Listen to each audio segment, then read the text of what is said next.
हल्का assembly Koratla town से 3 party के उम्मीदवारों ने अपना पर्चा नामजदगी दाखिल किया। आरडीओ ऑफिस में कांग्रेस पार्टी के उम्मीदवार जवाड़ी नरसिंह राव मुकामी आरडीओ ऑफिस में अपना पर्चा नामजदगी दाखिल किया और बीआरएस पार्टी के डॉक्टर संजय राव ने पहली बार अपने वालिद जनाब विद्यासागर राव कोरटला हल्के के साबिक़ा रुकन असेंबली की हमला दाखिल किया।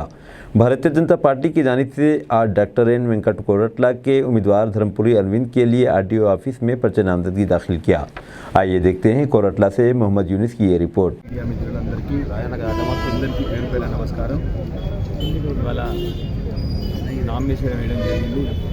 గత 10 ఏళ్లలో మన తెలంగాణ సాధించుకున్న తర్వాత కేసీఆర్ గారి నాయకత్వంలో బ్రహ్మాండమైన విజయం సాధించాము।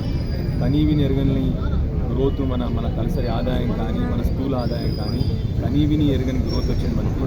దేశంలో ఏ రంగంలో చూసుకున్నా కూడా ఇవాళ తెలంగాణ నెంబర్ 1। ఇటు సంక్షేమంలో అటు అభివృద్ధిలో వ్యవసాయంలో ఇటు ఐటీలో ఇండస్ట్రీలో నెంబర్ 1 అన్నిట్లలో కూడా ఇవాళ దేశంలో తెలంగాణ నెంబర్ 1 రాష్ట్రంగా ఉంది। అదేవిధంగా ఇక్కడ ఎమ్మెల్యే గారి నాయకత్వంలో బ్రహ్మాండంగా అభివృద్ధి చేస్తారు।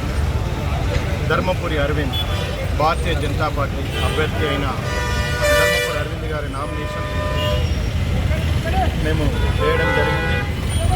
మా అసెంబ్లీ కన్వీనర్ సుఖేందర్ గౌడ్ గారు మరియు రాష్ట్ర నాయకులు డాక్టర్ రాఘవేంద్రరావు గారు మరియు మెట్పల్లి పట్టణ అధ్యక్షులు టీవీ శేఖర్ గారు, జిల్లా భారతీయ జనతా పార్టీ కార్యదర్శి లక్ష్మీ ఎర్ర గారు మరియు నేను డాక్టర్ జయన్ వెంకట్ కాన్స్టిట్యూన్సీ గారుగా మేమందరం కలిసి ఈరోజు ధర్మపురి అరవింద్ గారి యొక్క నామినేషన్ వేయడం జరిగింది। ఈరోజు ఈ ప్రాంతంలో చాలామంది ఎదురు చూస్తూ ఉన్నారు ఒక మార్పు కోసం, ఒక అభివృద్ధి కోసం। గత 15 సంవత్సరాల నుంచి ఒక అసమర్థ పాలన ఉంది ఇక్కడ। ఒక సరైన నాయకుడు కావాలి అని కోట్ల ప్రజలు ఎదుర్కొంటున్న సమయంలో ధర్మపురి అరవింద్ గారు ఇక్కడికి రావడం మా అందరికి కూడా చాలా సంతోషం।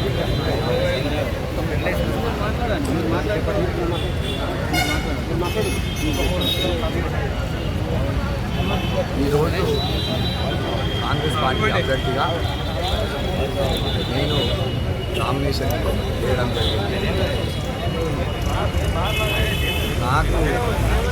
నాతో పాటు మా ఏఐసిసి ఇన్ఛార్జ్ బిఎస్ నాగరాజు గారు కూడా మా పార్టీ నామినేషన్ వేస్తున్నారు కాబట్టి పార్టీకి బలంగా మేము ఉన్నామని చెప్పడానికి వారిని కర్ణాటక నుంచి పంపించడం జరిగింది। కర్ణాటక శాసనసభ్యులు నాగరాజు గారు మేము ఎక్కడికి వెళ్ళినా కూడా బ్రహ్మాండంగా ప్రజలు బ్రహ్మరథంగా ఉన్నారు। ముఖ్యంగా రైతులందరూ షుగర్ ఫ్యాక్టరీ గురించి మా రాహుల్ గాంధీ గారు కాంగ్రెస్ పార్టీ అధికారంలోకి వచ్చిన తర్వాత 6 నెలల లోపల షుగర్ ఫ్యాక్టరీ తెప్పిస్తామని చెప్పడం